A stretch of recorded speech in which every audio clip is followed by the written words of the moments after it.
So one day I ordered a human-sized hamster ball to run in the creek with. I took it outside, unboxed it, and unfolded it.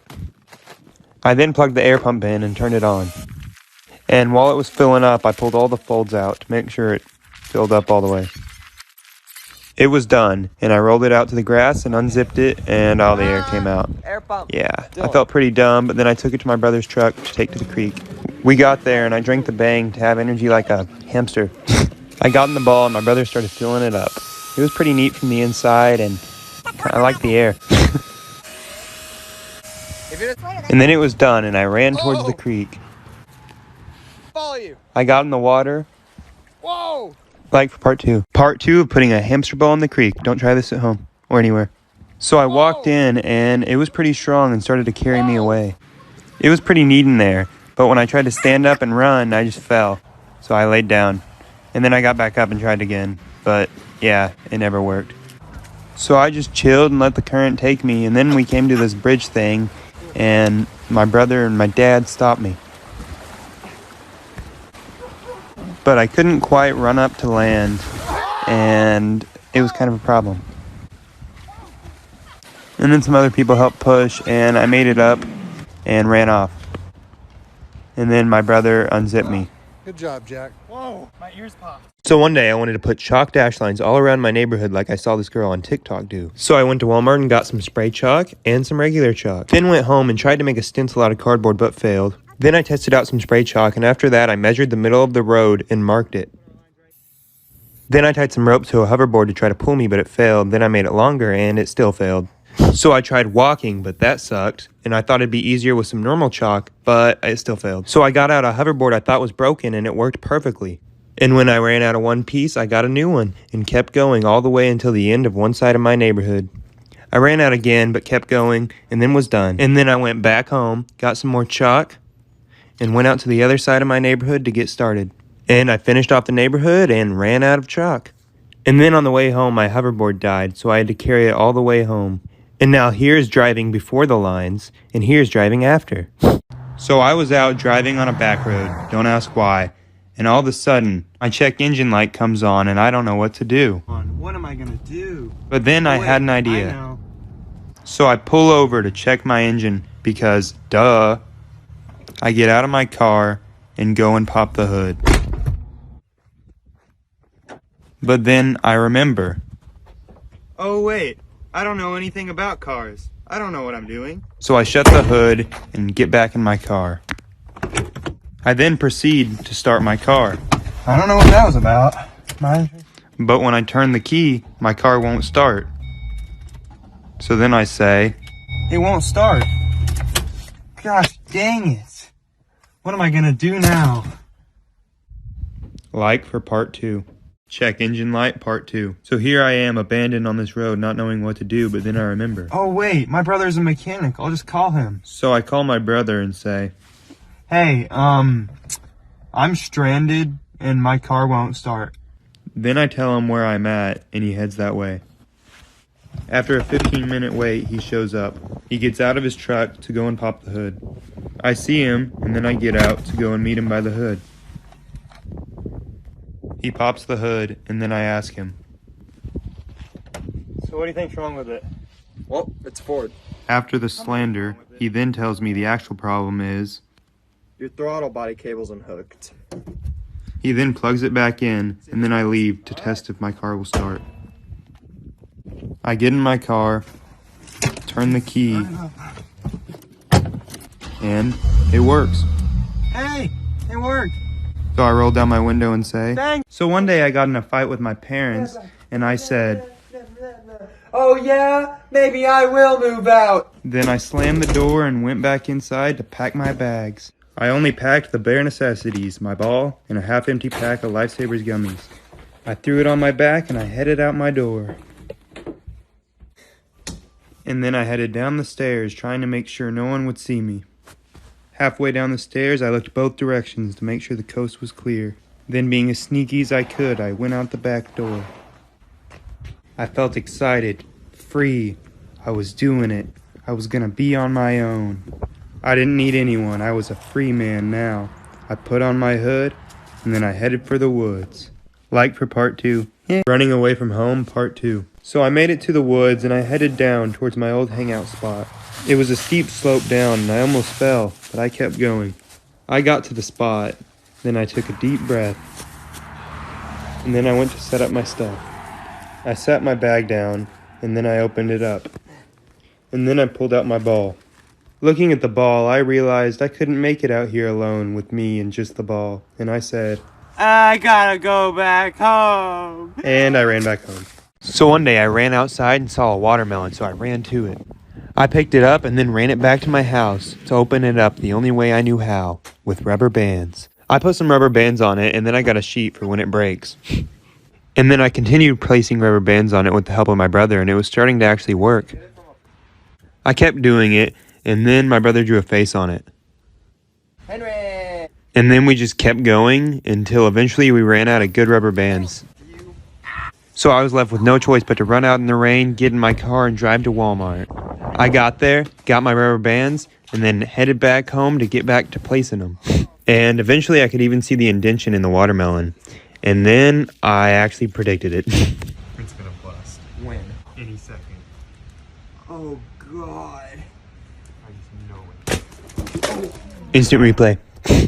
And it left this water rubber bands, like for me to turn it into a rubber band ball part 2. So one day I decided to go to an abandoned race car track that I'd heard some scary stories about. I stood at the top of the stand to admire the view. And then I saw the old abandoned building that had previously caught fire, and I went to go check it out. Having a little fun, I was walking along the bleachers, just chilling, exploring the place, and then I got up close. There was lots of graffiti, and it didn't look very stable at all. But being the person I am, I still went up to check it out anyway. I went up the stairs hoping I wouldn't break them, and when I got to the top, I saw some man just chilling, so I immediately booked it downstairs. Like for part 2. Abandoned racetrack part 2. So after I see the man, I sprint downstairs and run along the bleachers. I head toward my car running as fast as I can, and then I fall. It hurt, but I got back up because I wanted to get out of there as quickly as possible. I run to my car and then I struggle with the keys for a second. It finally unlocks and then I get in, start it, put it in drive, and take off. Part 2, putting rubber bands on a watermelon. So it exploded and left us with this wad of rubber bands. So I decided to turn it into a rubber band ball with all the leftover rubber bands. I began by making the wad a lot neater, and I discovered this. There's watermelon inside this. So I did my best to get it out and then kept making it neater, and then eventually started placing actual rubber bands on it. And after a while, I took a break to go shoot some hoops with it. And let's just say it's not a basketball, and I ended up breaking my backboard more than it was already. And then I waited till the next day at like 2 in the morning to start trying to place more rubber bands on it. I finished my pile and started placing another bag, and eventually I was down to the last one. And to be honest, it was a lot of time for very little difference, but I got another bag anyway and started placing them. I finished it up and I had a ball, I guess. Let me know if I should even keep doing this. The time I spent a week in a tree. So one day I got home from school and I was in a really good mood. Life was good, until I sat down on the couch to check my phone.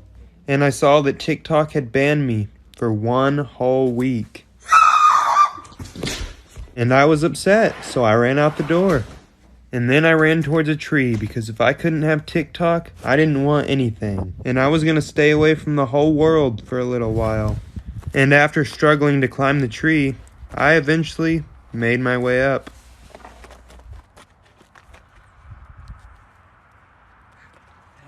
I did it! And once I was up there, I said, Now I'm gonna stay up here for 1 week. And I'm not coming down. like for part 2. Part 2 of spending a week in a tree. Now I'm gonna stay up here for 1 week. And I'm not coming down. So yeah, that's what I did. I stayed up there for 1 week. Time went by pretty slow, but I managed. When I got bored, I just climbed around and bounced on random limbs. It was actually a lot of fun, and it was really peaceful up in the tree. But eventually I got tired, so I just slept. And eventually it was time. It's been a week! It's been a week! So I climbed around the tree, and I hopped down the way I came. And then I ran inside. I ran upstairs, and it was time to TikTok. So one day I went to explore the woods in my backyard because I never really have before. I made my way down and then I noticed a trail. A trail! And then I ran to it to follow it, and it led me to this. A chest. Whoa, a chest! I immediately went over to it to see what was in it. Oh my gosh. I opened it up and inside was a small lockbox. I pulled it out to open it, but it was locked. So then I stood up to get the paperclip out of my pocket and try to pick the lock. Like for part 2. Part 3 of making a rubber band ball. So this watermelon exploded and left us with this wad of rubber bands. So I turned it into this actual rubber band ball, and now we're here and I'm out of rubber bands, so I went to Walmart. I got some rubber bands and then went home and emptied them out and opened up a bag. And got busy. But after a little bit I left and then came back the next day. And finished off the pile. And then I dumped out 2 more bags and started placing them. But I got bored and ended up leaving and coming back again the next day to finish it all off. I placed rubber bands forever, and then I went outside to test it out on my broken hoop. Yeah, it was hard to play with, but it bounced really high. Here's it next to a basketball. Yeah. After that, I went back inside to finish off the pile, and then I dumped out another 2 bags and started placing rubber bands for what felt like an eternity. And I was finally down to the last bag. I put them all on, and I was done. And it's pretty big, but it's going to take like 1 million likes for me to keep going. Part 2 of finding a chest in the woods. So I used the paperclip to open the box that was inside the chest. And inside was a bunch of different stuff. I took the fidget spinner out. I played with it for a little bit. And then I put it back down because I got bored. Inside was also some coins, a key, and a piece of paper that I picked up to read. I opened up the piece of paper and it said, "This key will open the locked door from your past. Follow the map." And then I thought, yeah, and left with the key. So one day I decided to go to Walmart and get a can of Flex Seal and a few sheets of cardboard, and then I headed home to build a cardboard boat. I had the stuff and I was ready to build.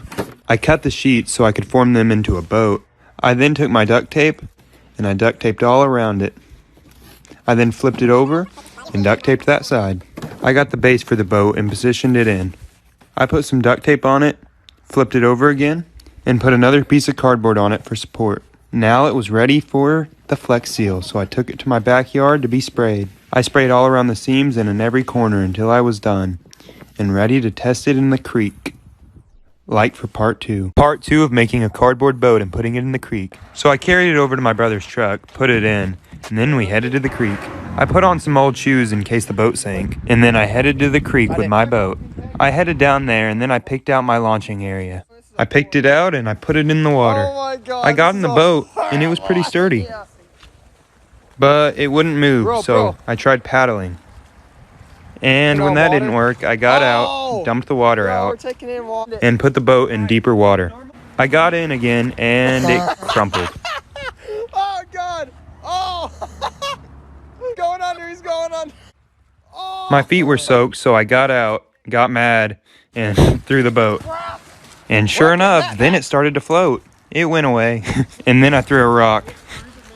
Don't get triggered, we chased it down. Part 4 of making a rubber band ball. So this watermelon exploded and left us with this wad of rubber bands, and I've been adding a lot of rubber bands to it. And I said it would take 1 million likes for me to keep going, and it got 4 million. So I went to Walmart, got more rubber bands, and then left, went home, set them down, and opened them up. And then the next day, I got on that rubber band grind, placing the entire pile on the ball. And when I was done, I left and came back again later to place another bag on. And once I finished that ball, it was pretty big, like the size of my head. I weighed it, and it weighed 5 pounds. And it also bounced pretty high, and made a decent basketball for my broken hoop. And after that, my brother wanted to play some bands, so I let him. But he gave up, and I ended up having to finish his pile off. And after that, I only had one more big pile left, so I dumped it all out and started placing them. I finished it up and then started on the bag of thicker rubber bands. And now I'm out. This sucked a lot, and since the last post got like 4 million likes, it's going to take like 5 million likes now for me to keep going. So one day I decided to go magnet fishing. I got the magnet and then I headed down to the creek. I tossed the magnet in and got nothing. And then got some more nothing. Yeah, and then I got some more nothing. So then I went on over to a different spot and saw what looked like a phone. I threw the magnet in but missed, and then I couldn't get it, and all I kept doing was stirring up the dirt. The dirt eventually cleared and I could see it again. So I threw it in and eventually I hooked it. And I pulled it up. Yeah, this thing's definitely ruined. The magnet wouldn't come off and it was definitely broke. Then I got the magnet stuck on a pole. I see something right there. I saw something in the water, then threw the magnet in, and on the second try, I hooked it. Like for part 2. Part 2 of magnet fishing. So I pulled in the thing. Dude, no way. It's a skateboard. How the heck did this get in there? Then I went over to fish some more, and I saw this coin in the water and tried to get it. Money ain't magnetic. But my brother Wait, said, what? Money's not magnetic. I felt pretty dumb, and then I splashed the water with the magnet, and then I went up with my skateboard. I tried to skate beside the side of the road, but I sucked because I've never really skated before. They call me Tony Hawk. Ain't much to it, but to do it. Then I took the board home and messed around with it. I tried to do lots of cool tricks. I kicked it, then I jumped on it, then I fell off, and then I threw it. So one day I went to Walmart and got a bunch of poster board and a roll of Gorilla Tape. And then I headed home to build a giant paper airplane. I started out by making a smaller version to test the material out, and it flew pretty well. Then I got out 4 sheets of poster board and taped them all together with the Gorilla Tape. And it was already turning out better than I thought it would. I then flipped it back over and folded the plane in half. After that, I started making all the folds necessary to make a paper airplane. And it was kind of hard to work with a material like this, but by taping it all, I kind of managed. I folded it in half, and then I made the wings. And after that, I taped up all the seams and the bottom of the plane for extra support. And it was done and ready to be thrown off a bridge, like for part 2. Part 2 of making a giant paper airplane. So I picked it up and walked it over to my car and struggled to put it in my trunk. But I got it and I was ready to throw it off a bridge. I got there, got my plane, and went to go throw it off. Guys, think high. 3, 2, 1. And it kind of flew. I went down and got it, and then I went back up to try again. I threw it and it landed in a tree. I got it, and then some guy fishing told us to add some supports to the wings. So I went to Walmart and got some duct tape and some pencils. I did the best I could to tape them all to the wings and support it. And then I ran up the stairs like Rocky. Da-da-da-da-da-da-da. I was at the top of the hill, and then I threw the plane. And it was pretty windy, so it didn't fly very well. I kept trying over and over again. The wind just kept taking it, and after a bunch of fails, I just did a really bad front flip. This is my vlog. It was a beautiful day, so I grabbed my dog, and then my family and I went to go on a walk. While on the walk, I heard sirens, so I ran off in case they were after me. I did a tuck and roll, and then I went into the woods. But then I lost my family, and then I found them. And I stopped at a stop sign. And then my dog saw some other dogs, and it was kind of cool, neat. Then we came to a bridge, and I stood at the edge, contemplating life. I also found a steak, then I went home and chilled for a second. After that, I went to ride bikes with my brother, which I hadn't done in a really long time. Then I saw an airplane, and now it was time to take down the cardboard treehouse. Don't try this at home, kid. So I threw a bunch of random stuff at it, and then I got on it and shoved it off, and fell on it. And then I saw a tree. Hi. Then I climbed a tree for no reason, then came back down and went into the woods. I then climbed down by the side of the road and walked to the creek. I picked up a rock and skipped it, and then my brother found a cool rock and threw it, and then I found a perfect rock and threw it, and then we saw cows. And I ended the day in the hot tub. So one day I decided to see how much a pawn shop would give me for my rubber band ball. So I got in my car and drove out to one, but it was closed for another 30 minutes. So I waited, ate a burrito, and then went back in and said, I got this rubber band ball. Okay. I want to sell for $200. Why do you think it's worth $200? I put a lot of time into it. It's a lot of rubber bands, How many rubber bands are in there? like 14 bags. How many is in a bag? I have no idea. But it weighs 6.5 pounds. Well, does it bounce? Wow, bounces pretty good. Well, how old are you? 16. You got to be 18 before you can do anything with it. And then he said he'd give me $100 for it if I counted all the rubber bands and had someone 18 sell it for me. So I thought about it and said, 200. No, I can't go 200 on it, but that'd be worth just watching you count that many rubber bands for $100. 500. I couldn't get $500 out of a rubber ball. How much do you think you could sell this for? $50. I'm gonna have to walk. All right. Appreciate you coming in. So then I walked out with my rubber band ball, and I guess I'm just gonna have to keep adding bands. So one day I went to Walmart and got an inflatable rubber duck to float down the creek on. I blew it up and headed down to the creek and out onto the water. Under the bridge. I got on it, pushed off, and let the current take me away until I got stuck. I made it out, gained some distance, and kept on going down the creek. And when I got far enough, I waved goodbye to my brother and kept on going. The current slowed down a little and I had to paddle, but I made it out, and before long, I was almost out of sight. But eventually I came back and drug it all the way to land and on up into the truck.